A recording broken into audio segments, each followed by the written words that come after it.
happy they kept it with the tradition of having ladder matches at WrestleMania year after year, and how they tied in the Intercontinental title ladder match from '94 with the Intercontinental title ladder match this year in 2015. Also really happy with how everybody who came out of that ladder match is still involved in a feud or some sort of angle over the Intercontinental title. Sheamus and Wade Barrett are teaming up with Daniel Bryan, or taking on Daniel Bryan rather, an opponent, a partner of Daniel Bryan's choosing at SmackDown this Thursday. So at least they're keeping up with that, and they're keeping individuals who didn't win the Intercontinental Championship in that ladder match involved in the angle. Really happy about that, and I like how Daniel Bryan is Intercontinental Champion, and he has all these adversaries that are going after him for the Intercontinental title. It makes the Intercontinental title division far more unpredictable than what it was 4 or 5 months ago, because 4 or 5 months ago nothing was being done with the Intercontinental Championship, and nothing really probable seemed to be going to come out of the Intercontinental Championship division. So I'm really happy at least people who didn't come away as the Intercontinental Champion in this ladder match are at least having something done with their characters, and will continue to feud with Daniel Bryan at least up until Extreme Rules or Payback. So we get a couple of months of unpredictable angles that could unfold in the Intercontinental title division. And also, I'm really looking forward to finding out how R-Truth is going to fit into this scenario too. It seems like he's trying to plead a case as to being Intercontinental Champion, and he could very well come out of it as Intercontinental Champion over the next couple of months if Daniel Bryan's direction of his character doesn't go the way that Daniel Bryan or creative want it to go. The Andre the Giant Memorial Battle Royal. The interesting thing about the Andre the Giant Memorial Battle Royal this year is what happened this year should have happened fucking last year with the Big Show winning the Andre the Giant Memorial Trophy. And what is the significance of the Andre the Giant Memorial Trophy anyway? Yes, it's to represent the legacy of Andre the Giant, but it doesn't name you the number one contender for the fucking title. It doesn't give you an opportunity whenever you want to face the champion, like the Money in the Bank briefcase. It doesn't give you a match against whoever you want for any date or time that you want, or any special stipulation, or it just doesn't have any fucking significance. It's just a tribute to Andre the Giant that Hulk Hogan came up with, who allows that this is going to go down every year. At least if it's going to go down every year, at least have something meaningful behind the Andre the Giant Memorial Trophy. Attach something to the fucking thing. Big Show for photo ops standing next to the trophy. And is this what we're going to have to see Big Show do week after week now? Stand next to a fucking trophy with no significance whatsoever just because he resembles Andre the Giant, has been compared to Andre the Giant year after year after year. Every year, the Big Show has some comparison thrown his way of Andre the Giant. Give me a fucking break, and give me, some sort of reason to believe that the Big Show has had a far more unbelievable career than what Andre the Giant ever has had. I mean, Andre the Giant has faced a fair share of Hall of Famers. The Big Show has too, but I mean, Andre the Giant's career is definitely something that pales in comparison to the Big Show's career, because the Big Show's career is a far cry from Andre the Giant's career. And if Andre the Giant and the Big Show ever went one-on-one, Andre the Giant would probably run through Big Show like a steamroller, in my opinion, because comparing Big Show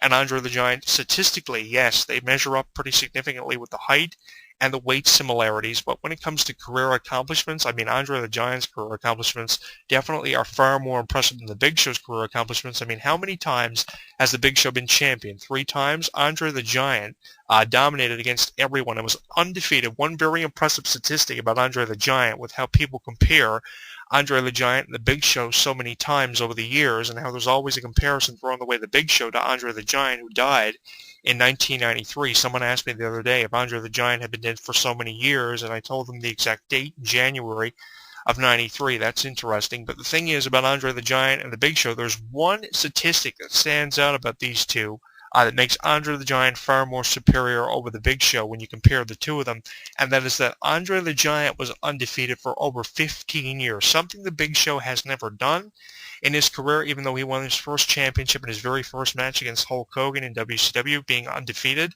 for a number of months. The thing is, the Big Show never has been and never will be undefeated for 15 years before he lost his first match against Hulk Hogan in WrestleMania 3 in 1989. So that definitely is a statistic that separates the Big Show and Andre the Giant. And if the Big Show was going to win the Andre the Giant Memorial Trophy, why the fuck last year was it Cesaro who actually retained a championship this year at WrestleMania in a fatal 4-way tag team match with the Usos and Los Matadores? At least Cesaro won this year at WrestleMania, but nothing was done with him when he won the Andre the Giant Memorial Trophy. And if the Big Show was going to win the trophy, he should have won it last year in the very first Andre the Giant Memorial Battle Royal, which featured over 30 wrestlers. This year in the Andre the Giant Memorial Battle Royal, it featured 31.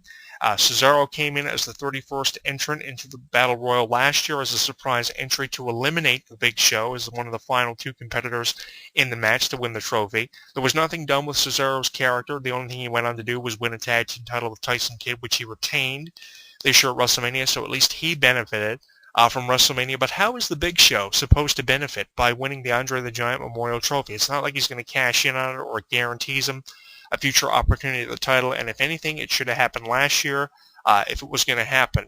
There was another interesting scenario that was played out, of course, The Rock and Ronda Rousey from the UFC Women's Champion. They got in the face of the Authority, Triple H and Stephanie, obviously setting up for something much bigger and much more impressive down the road, probably as early as SummerSlam. Stephanie and Ronda going face-to-face, or Ronda slapping Stephanie, knocking her down, leaving the Authority very frustrated. The Rock making a surprise appearance. Really happy we saw The Rock for the first time since the Royal Rumble.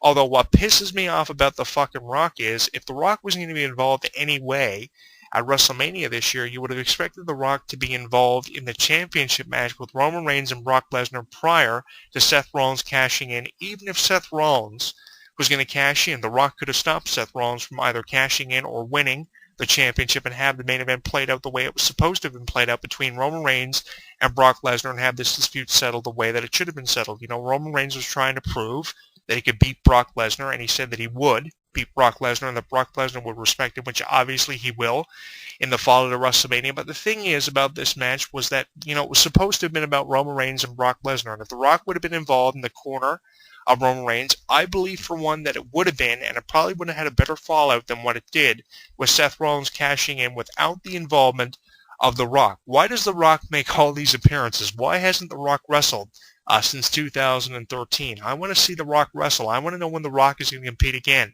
So hopefully this whole scenario with the tweets on Twitter from Ronda and The Rock, they're saying they're just getting started towards the Authority. They have an underlying issue, if you would, the Authority. From Ronda Rousey's Twitter, she says, we're just getting started. So does this imply we're going to see The Rock and Ronda Rousey team up against Triple H and Stephanie as early as SummerSlam?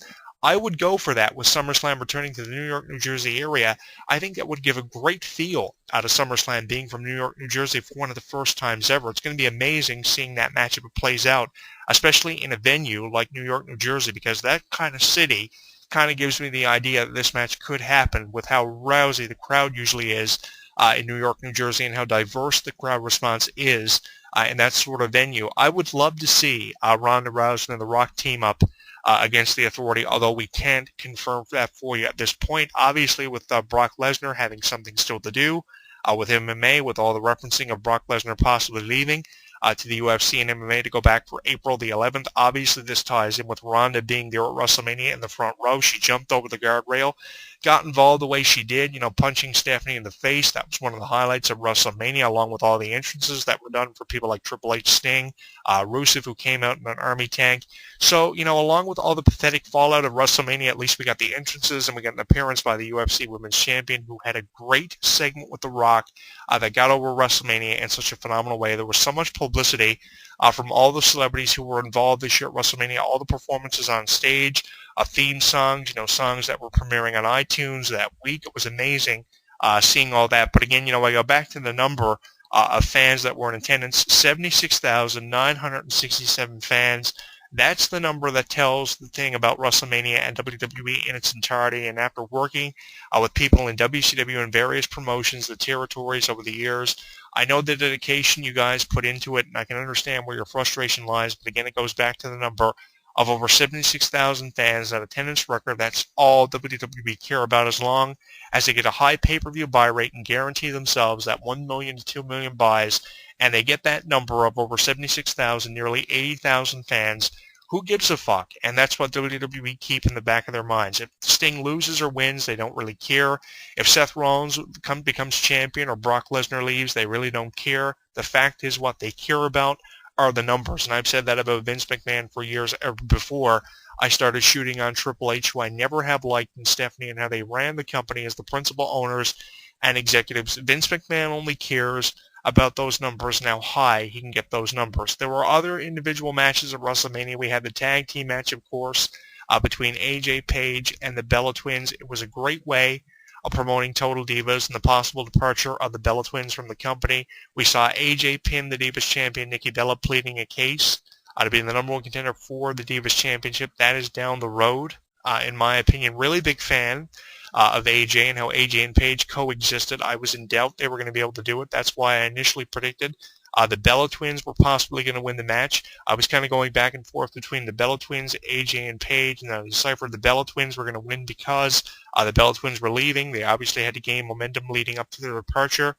from the company, with one wanting to have a child, one being offered movie deals outside of WWE. But I thought it was great how AJ pinned the Divas Champion and pleaded the case, and then Naomi turned around and pinned the Divas Champion in a Divas match on Raw in the fallout of WrestleMania. So obviously Naomi and AJ are going to go back and forth over who should be the number one contender. It would be interesting if we saw a triple threat scenario played out in the way of the championship match with Seth Rollins, Brock Lesnar, and Roman Reigns from WrestleMania.